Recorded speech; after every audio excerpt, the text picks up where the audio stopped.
Sicela intombi zihlolwe, zijoyine omama abahlolayo. Sicela intombi ziyekele uqasha amabhasi nama-V-class zemhlangeni zingaziwa lapha. Asikwazi ukuthi sithi sihlolwa sonke ngoba sineminyaka eminingi kangaka. Siqhamuke sesibona wena emhlangeni. Kuyona leminyaka engaphezulu kwa-10 sihambile asikazi sikubona nakweyodi camp. Kodwa siyakwazi ukubona lapha emhlangeni. Siyabaza abantu esihlola nabo bonke laba enginabo la. Ngiyabaza asibona ngisho abantu abahlala ngandawonye. Sazana emacampini kanje ngokuthi sibe intombi siyakwazi ukuhlangana sazana. Siyacela niyeke lento ukuthi mangabe nine trend la naziwa khona nidume ngakhona bese ngicabanga ukuthi ngale matshitshi nizokwenza kanjalo because ningcolisa isithunzi sethu sonke.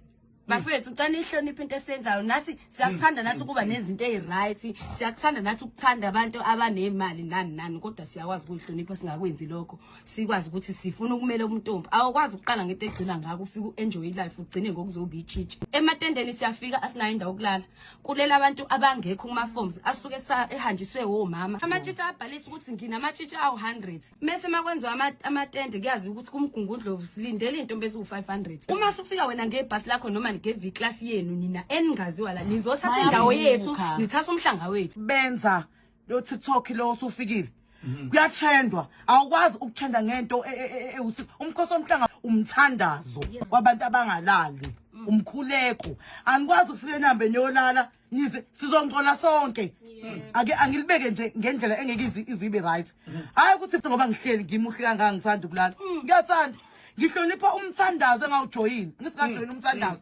awukwazi ufike ukwenza noma yini uzongena emhlangeni nathi uzosingcolisela ingelosi zethu siyangcola mawukuthi wena ufuna ukutrenda zama ukutrenda ngenye indlela akhona ini omaskandi festival ongoma kazolo hamba utrenda lapho emathuthini akutrendwa umthandazo siwenza lapha abantu abaganga nabo bazi ukuthi nathi siyaganga phansi ngabantu abangawona amatshitshi emhlangeni abahloleke kuze siye ukukhuluma kanje abahloleke abantu abangawona amatshitshi emhlangeni abaye ngempela asifuni lento iyekeni ufuna ukugcizelela ekuthenini vele lezi intombi abantu abalokhu njani abasuke behambe ngama transport abo ama-V-class o-H1 besichomela benza ama content bebhuka silale ematendeni mafethu ade sawuqala umkhosi omhlanga uhamba nje ngebhasi futhi uhamba usuku uhloliwe ufike laphana ulale etendeni nomehlo wakho mangambabuza nje balazini abayazi amatende abawazi abazi ukuthi sihlukaniswa kanjani sihlukanisa nama districts laphana usuke ungeke usasho le camp yakhe encane engakini sigodisa ngakini ngoba mina nje ngangihlolela kaDube enduneni angeke usasho kanjalo maso laphana ngukhincetshwayo yabo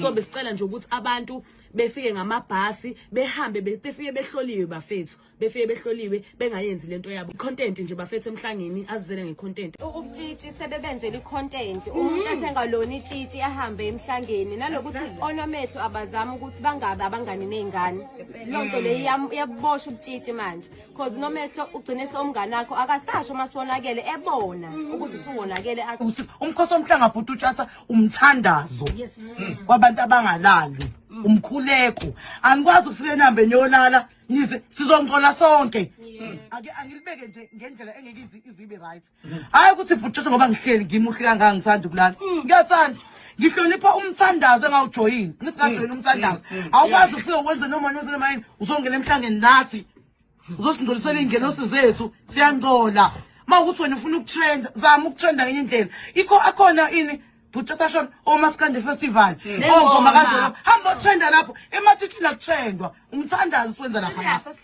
ngoba butchasa ngesikhathi benza noma yini abantu abaganga nabo bazi ukuthi nathi siyaganga babona intombi zabo zimnathi emkhosini ngabona nje phansi ngabantu abangawona amatshitshi Nina niyancatheza and umuntu mangabe edumile or TikToker yeni efavorite anikwazi ukumkhosi amashombazani akhuluma nge-V-class namatshitshi aye emhlangeni nge-V-class ningangimind ulimi lami all over the place mangikhuluma isiZulu ngcono mangikhuluma i-English amantombazana akhuluma ngamatshitshi aye emhlangeni nge-V-class i-problem akusi transport i-problem is not the mode of transport the problem is wena uzisukele ekhayikini wadecide ukuthi uzosuka ekhayikini wabhukha accommodation book on transport then wahamba waya ePhongolo uthini uthi uye emhlangeni laphaya awaziwa ukuthi uyeza awaziwa uzothatha ispace sobani uzolalaphi kwa umhlango khona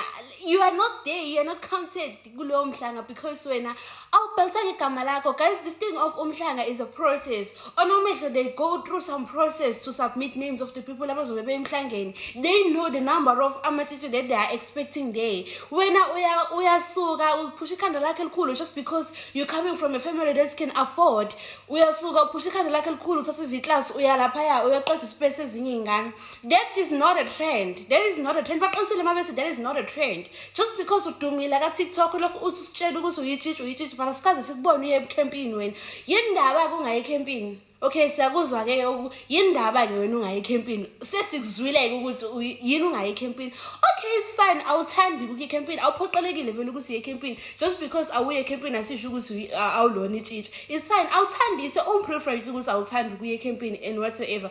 But awuzameke phela nawe ukuthi uthole icamp eseduzane nawe mhlawumbe ukhuluma nonomehlo umtshela ukuthi mama anye ngize ngikwazi ukuza mina ecampini every month but mase kibe emhlangeni ngicela ukuba khona yabo ukhuluma nonomehlo ubone ukuthi bayavuma nomehlo noma bavumi mangabe sekusuku lokuhamba loku ecampini iyaphela nawe ecampini ngalelo suku abazobe behlola ngalo bonke abantwana iyaphela nawe uyohlolwa uhlolwe nezinye izingane zikubone izingane khani uzothi mase uhamba ngeV-class yakho uya phambili izingane zingakuxwayi zikubone izingane phela nawe uhlola lapha njengabo abahloli kuphela lapha ecampini bayasuka bahambe bahlangane bebe yintombi in a certain district nje ngizokhuluma ngeDanhouse because ngwaseDanhouse bayasuka ama-camp wonke ahlangane wonke Danhouse angazi ukuthi kuphi but bahlangana bonke eDanhouse onke ama-camp under Danhouse ahlangana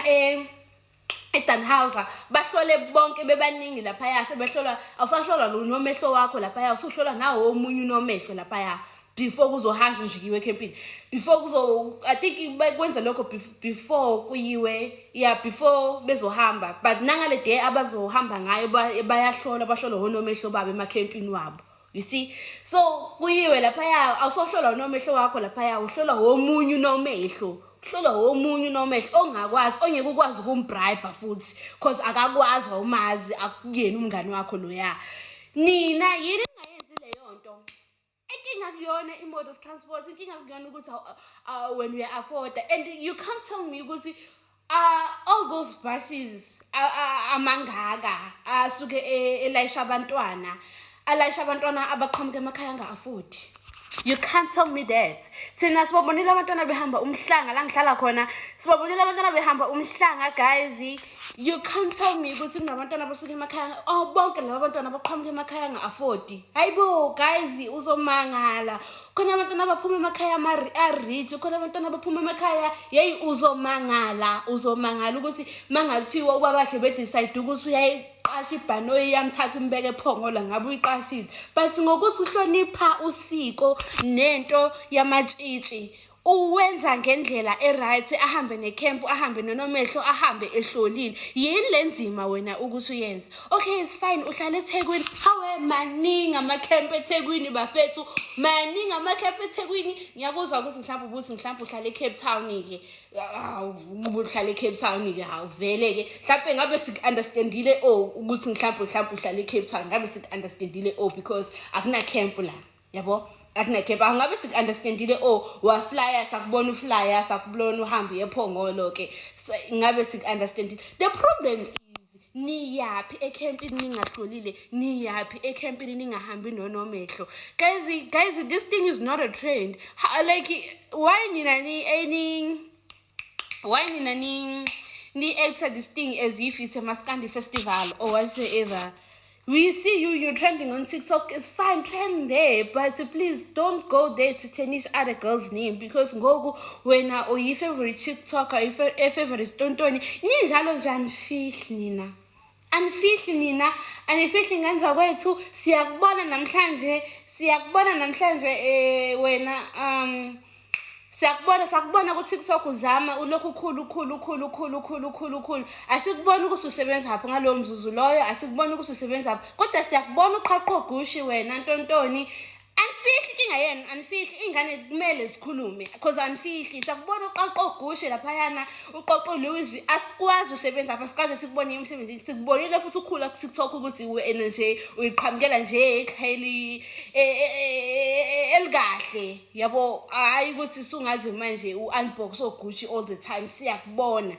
Yini lesiyenza ukuthi ke uthathe whatever that you doing uhambe udecide ukuthi wena ufuna ukuyongcolisa igama labantwana. Yini leniyenzayo guys man hlonipheni yiba hlonipha le ngokuGucci wakho le komaskandi festival ko whatever ngoma kazilonke kuphi yani vuja umqunzi benu lapha ya ube inkunzi ke sikuvume umqunzi bakho lapha ya akunabunqunzi obuvunywa kaNongoma akunabunqunzi obuvunywa ePhongolo guys akunabunqunzi obuvunywa lapha ya ihlo lakhe livumayo ubunqunzi bakho cabanga ukuthi zonke nje le ingane ezigcwele la more than 10,000 ezisuke zisePhongolo azifuna ukuvunya umqunzi zona cabanga ukuthi nje le ingane esuke igcwele lapha ya zonke iqhamuke emakhaya engawa afford ama V-class zonke nje ngoba ziningi kangaka ucabanga ukuthi le ingane leziya ezisuke zelapha ya azifuna ukutrenda zona ku TikTok angithi kube befuna ukutrenda ngabe itrendile ngabe ziyawenza ama vlogs trenda lapha ya ngabe zitrendile ingane zabantu but they are respecting what they're doing ayona ingoma kazwelonke leyo ayona maskandi festival yawo ngumkhosi womhlanga anihloniphe into yenziwa ezinye ingane bakwethu into wrong niyeke ukungatheza nikhuza abantu mabe wrong umuntu wrong bafethu yekani ukungatheza kubona ngoba nakho umuntu ehambe ngeV-class yekani ukungatheza kubona ngoba nakho abantu belale hotel uzulale hotel nje uyinto uwenzane hotel yini lo ifune hotel uyakwenzana emhlangeni uyolale hotel yini lo yenza emhlangeni kahleni guys kahleni nje into wrong and nje angeke silokho sithi ni right in sugarcoat nonsense and nina nilokho nisabantwana abanomona ngoba bengahambanga ngama V-class bona cabanga uzonke le ngane engaka amakuba ama V-class imalini yona leyo V-class kumalini uqhasha i-V-class malini uqhasha i-V-class kusePhongolo kahleni musana ukudelela amakhaya ingane zabantu kahleni musana ukudelela ingane zabantu musana ukudelela amakhaya ingane zabantu ziyenze into ngendlela eright okumele yenziwe ngayo ngosiko zahamba zaye ePhongolo wena ke neqembu lakho nethimba lakho naqhasha iV-class yenu nahamba nayo la le hotel ngoba ikhona lento enibalekelayo yini ningazange niza nihlole yini ningenayo inomehlo nina yini ningajoin icamp nina kahleni bakwethu kahleni siyan-understand ngiphuma emakhaya region whatever hambi camp mafuna emhlangeni musilokhu yoba ngisiminciza ey'nganeni zabantu please. Hayi umuntu South Africa fethu iy'ndaba zakhona zimnandi zimvusa ngishelele. I think this is my 2 cents on indaba yentombi ze-V-class. Iy'ntombi lapha ze-V-class. Mina ngokwami I believe ukuthi into mawukuthi ufisa ukuyihamba ngokweqiniso kubalekile futhi ukuthi ukhiphe ugcine i-experience yakhona as authentic as possible. Why ngizosho njalo? Uma intombi zihamba as a former veteran yaseyintombini ngine experience when it comes to the proceedings noma izinto ezigcinwayo prior to ukuhamba komhlanga ngoba umhlanga uwodwa unama precursors amaningi meaning kunezinto eziningi kuneyinkonzo eziningi ezigcinayo ngaphambi kokuthi kuthiwa intombi seyithatha noma ziphakamisa umhlanga. And one of those proceedings yini na ukukhempa nokuhlolwa kweintombi. Ngiyayizwa ke argument around affordability, but umhlanga is not the place la khona ongazo display khona your affordability. Lapha yana usuke uzoba mdibi munye no dade wenu. If anything nje umhlanga usuke uzoba mdibi munye nisuke nizophuza mthombo munye no dade wenu. So wena uma uzofika ngeV-class uhamba namuphi nomehlo nihlolwa ubani iziphi ezakusiphi isigodi lezi intombi ezihamba ngeV-class zibelonga kiphi camp zihamba namuphi nomehlo futhi zibhaliswe ngoba phela lento lena kukhishwa ngisho ama-record kamasipala for safety reasons and safety purposes, cause should something happen to you kufanele kube ne-traceability ukuthi uqhamuke kuphi, ubani okubhekile.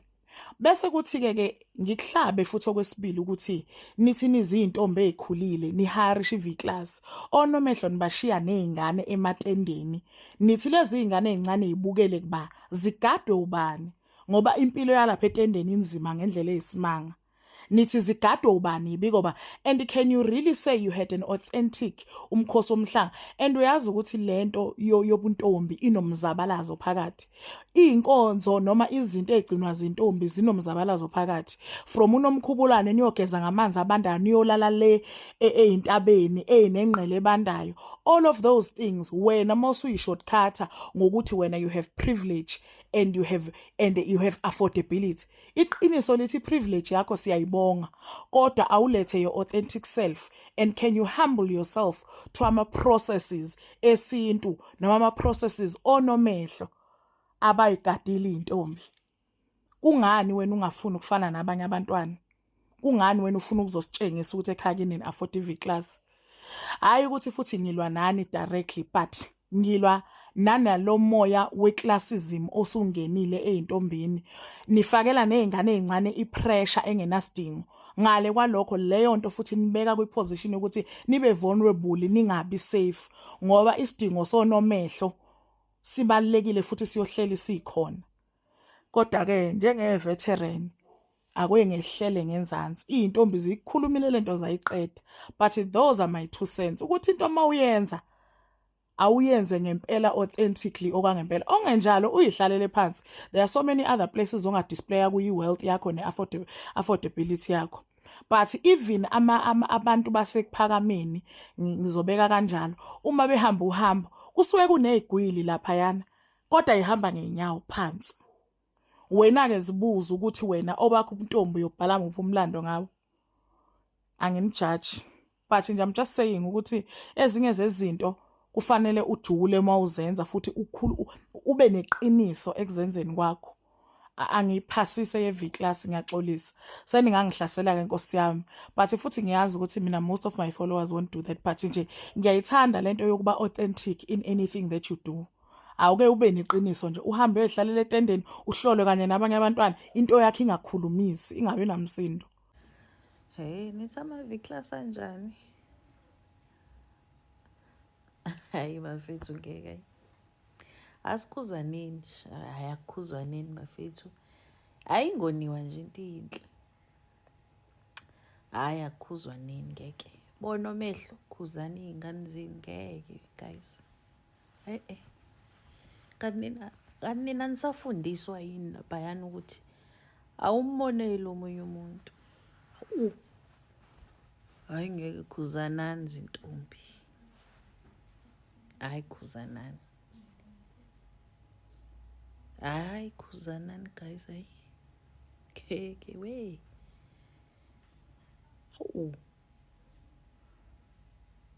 Hayi. Awona-ke le ikhulunywa naye yithi-ke Nkosi yami esingayihambi nokuyihamba-ke le ndaba yini yomhlanga. Kodwa nje nami ngiwumzali ngine-V-class, ingane yami ekwazi ukudrive, ine-driver's license, ngeke nje ngiyifake ebhasini. Hhayi angeke. Into uma uyi-afforda nje musana ukufuna ukuphilisa abantu, ukwenza abantu babe guilty ngezinto abayisebenzelile empilweni. Musana ukufuna ukwenza abantu babe guilty banga-enjoy impilo yabo uNkulunkulu ababusise ngayo. Hayi ngeke bafethu. Phela nina laphayana nifana ngokuthi ninamehlo. Anifani nge-lifestyle. I-lifestyle yena ayifani, ihlukile. Anilingani, khona abangcono kunabanye. Khona abafaka ubuhlalo obonayo ukuthi yabona yini ngambe le efakwa la. Yini ngambe lento efakwa la okhalweni. Naligama ngilikhohlwa. But nanibuka nje manivunula ukuthi imvunulo yena ayifana, ayilingani. Khona imvunulo oyibonayo ukuthi kukhokhiwe ke la. khona imvunulo oyibonayo ukuthi hayi shame lo uzamile uhlanganisile muhle naye uhlanganisile. Omunye ubona ukuthi hayi la kuzange uze kubhataniswe kuthengiwe nje kwakhokhwa imvunulo iyabiza phela naloko singakufihli. Isigcino nizothi abangagqoki umutsha umutsha. Nina senizosho njalo bheka ningakhala ngamaviklasi nje ukuthi bahambe ngamaviklasi nizobatshela nokuthi bangawugqoka umutsho onjani ngoba nina no afford bona bayawu afford. Hayi musani ukuvuma umuntu bombongise empilweni. Umuntu uma ephumelela mbongise mjabulele ukuze na uNkulunkulu ezokubusisa ngezinto ezinhle. Kodwa mawuzohlala ubopha inhliziyo umuntu kusaba kwenzeke into enhle kuyena wena ubopha inhliziyo uzama ukuvimba ihappiness yakhe uzame ngeindlela zonke ukuthi angayi-enjoy lento uNkulunkulu ambusise ngayo ngeke uzubusiseke. Kurong zikhona izinto zokukhuzwa zokuthi awaleyo utshwala ukuthi intombi ziyaphuza leyo ke iyona into engakhuzwa kubhulo lowo mlilo. Kutholakala indlela yokuthi inga-avoid kanjani leyo nto. Kodwa le amaviklasi babhemi hayi ngeke guys hayi ngeke futhi hayi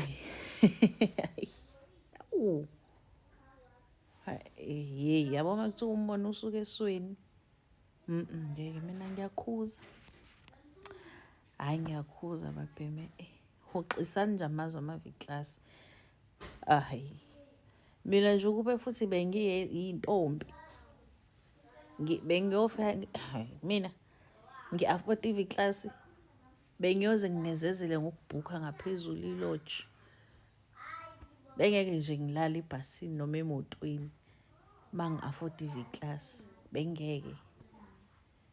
Hayi bengeke mina bengiyobhukha indawo yokulala khona lapho oPongola ngifike ngesikhathi sokuthi siyafuneka mase kuyisikhathi sokulala ngidumisa iviklasi ngiyahamba ngiyolala noma imoto noma ngaseyona iviklasi noma iyiphi imoto ke imoto nje ngiyayidumisa ngiyahamba ngiyolala ngigeze ngishawa ngamanzi futhi ashisayo ngizilungise kahle ngiphume lapha impahla zami zisafe yonke into yami ngiyazi ukuthi iphephile la ikhona. Ngihambe ngiyosina mangiqeda ukusina vele ngizobe ngikhathele ngiyabuya ngiyolala embedeni ngivuke ngakusasa sengigoduka sengiyekhaya. Hayi musani nje ukucomplainela into engekho. Into uma unga-afford inkosi yami musa nje uyenza ibe yimbi akukubi inkosi yami akukubi ukuthi nje akusini nanonke enama-driver's license akusini nanonke en-afford amaviklasi so akubi. Hayi khuzekani zingane zami.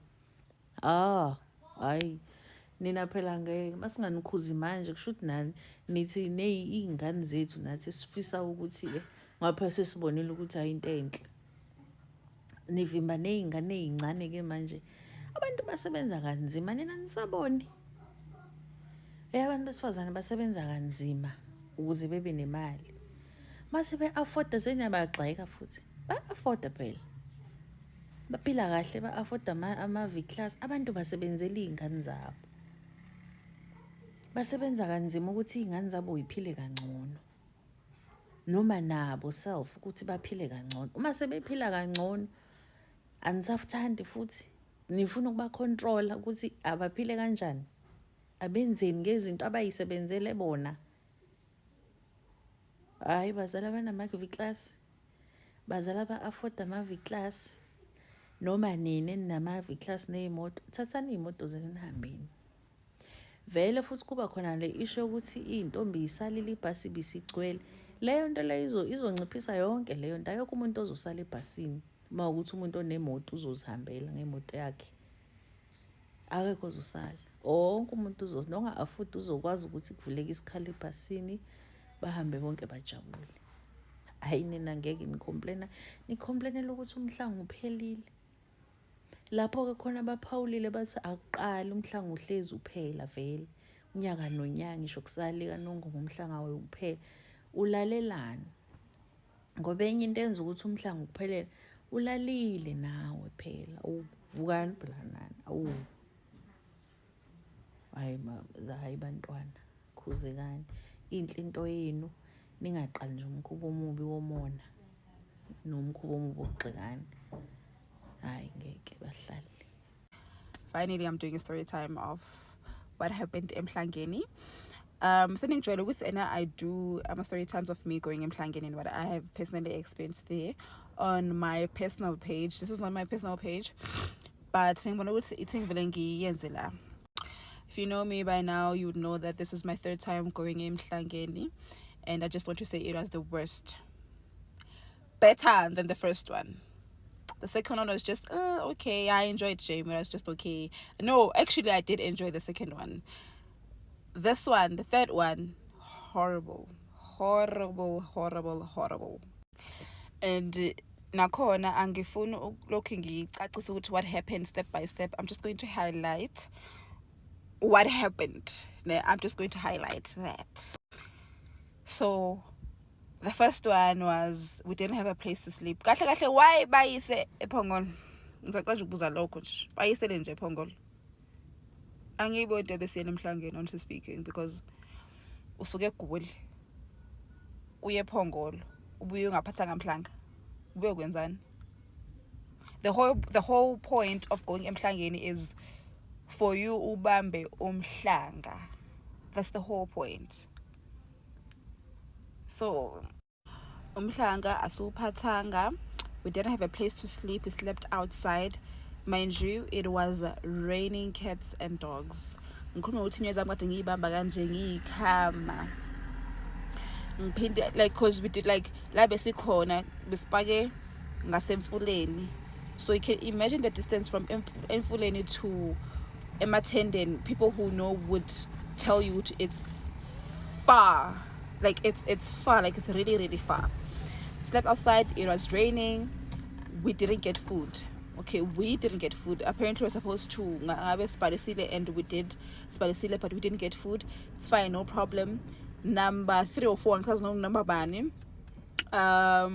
Shooting one of our kids they fainted and shooting from where we were in Mhlangeni to a town yakhona, it's like an hour also, but it's far, like completely far. So lo muntu obesithenga ukudla sithi efike, imagine guys, we don't have food. Asithola ukudla Mhlangeni angithi bahambe besithenga ukudla. Guess what? Ukudla ukuthi bese sifika eMhlangeni sesihambisene ngalezi eziqulekile.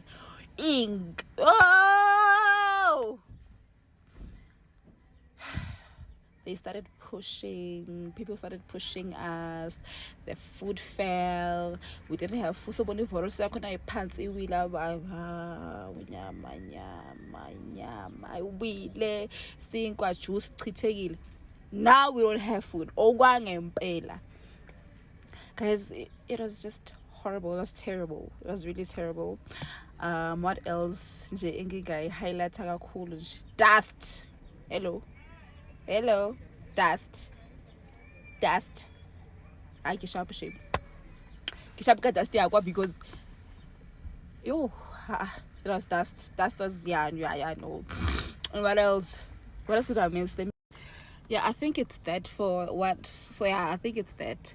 Kodwa nje yonda emhlanga nje afethu each and every emotions ubuye ukhubekile kodwa you know ukuthi usazobuyela futhi.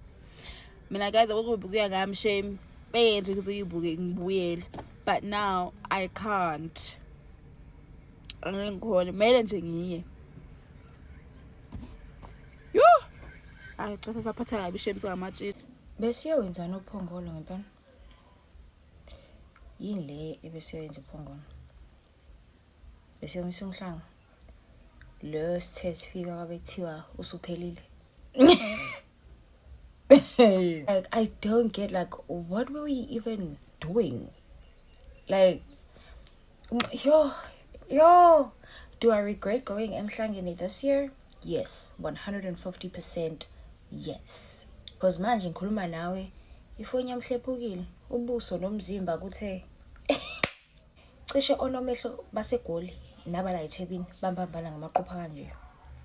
Bese kushoda kubanjwa ngamaqupha kanje konomehlo ngendlela obekuyi ngijikile mina emva kwelokho njani nje sithe sesimile lapha isikhathi eside like we were still like pretty far from ukuyolanda umhlanga mase ngabuka lapha la ucoshwa khona kuhamba line owodwa and ngibona ukuthi kaNongoma kujwayele kuhamba like 6 different lines of people bekhamba uline owodwa and I was like ha umuntu uzofika kudala la. Probably like an hour half later yabuya iqembu lami lisitshela ukuthini sesifika phambili kwathiwa awusekho umhlanga. Second day sesiya lapha ayingale raining. It was too far for me to go back, so kwathiwa singene ematendeni. Ha! Foni yami hlephukilane isesikhwameni. The way people were like squeezing kanje onto each other. This year emhlangeni was just for sure khona daba enjoyile phela ke, so each to its own. Mina bandla I did not. It was just a horrible experience for me.